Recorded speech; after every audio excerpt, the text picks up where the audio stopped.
Good morning, everyone, and welcome to Tuesday. Happy Tuesday, October 28th. I'm Kelsey Marier. Thanks for joining me here for another edition of Morning Pulse.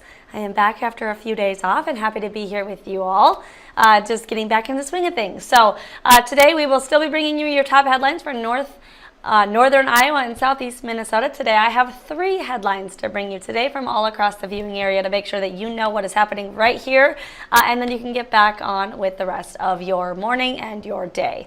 We just want to make sure we're setting you up for success to make sure that you know what's going on in the communities around you. So without further ado, we are going to start right here in Rochester with our first top local headline of our day. So what we're starting with today is the city of Rochester is discussing some key legislative priorities for 2026 when state lawmakers return to St. Paul. So the current list includes 2 bonding requests, one for sewer and water infrastructure investments for new housing opportunities.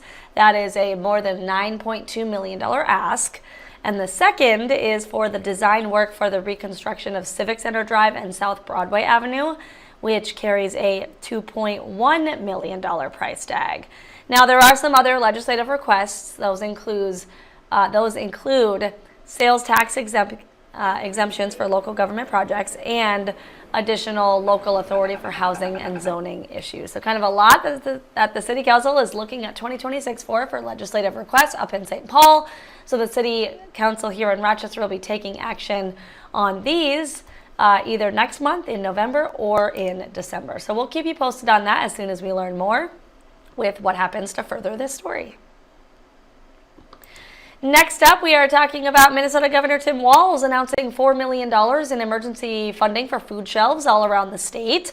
So this move kind of comes as SNAP benefits are expected to stop processing this weekend amid the government shutdown. Here's a story we've been talking about for a little while now. It's obviously impacting Minnesotans and even people here at home in southeast Minnesota and northern Iowa. So Governor Walz says the number of people that will be impacted by this will be high, with 440,000 Minnesotans in need of help. So the funding comes from 2 different state sources. One is the DHS Emergency Fund, and the other is from the Family First Prevention Services Act, which is funding generally used for the health and safety of kids and families.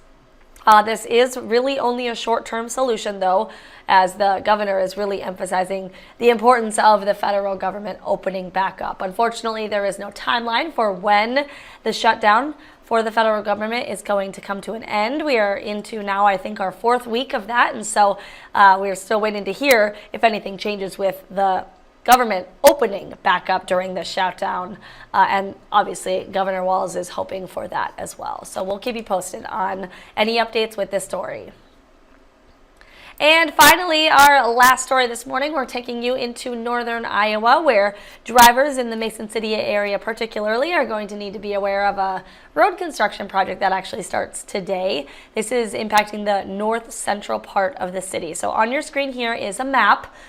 Crews are going to be closing off the intersection of 6th Street Northwest and North Adams Avenue. It's all to replace a sanitary manhole. So the project is expected to be completed by next Monday, so a little under a week. But until then, the city is asking drivers to kind of avoid this area during this construction project while that intersection is closed for a manhole replacement. So that is our final top news headline for you on this Tuesday morning. Otherwise, just want to let you know a little bit about the weather before I let you go on to the rest of your Tuesday. Meteorologist Ted Schmidt was telling us all morning long today that today is probably going to be our grayest and our wettest day of the week. So that is just something to keep in mind. Make sure you have the proper gear and different layers handy for your Tuesday. Another thing just to keep in mind that we want to let you know about is obviously a lot of people are looking ahead to this weekend, particularly Friday for Halloween. There will be the potential for some slight showers on Friday, which is, of course, Halloween. We know the weather here in Minnesota and the upper Midwest for Halloween particularly, it can be all types of things. We have seen all kinds of weather for Halloween. So this year, right now at least, meteorologist Ted Schmidt is saying that there is the potential for some slight showers on Friday for Halloween across the area, but we're going to keep monitoring that. And of course, you can stay up to date with all things weather on our KTTC website. That's kttc.com. You can also follow any of our KTTC weather channel, social media channels to follow our First Alert Weather team.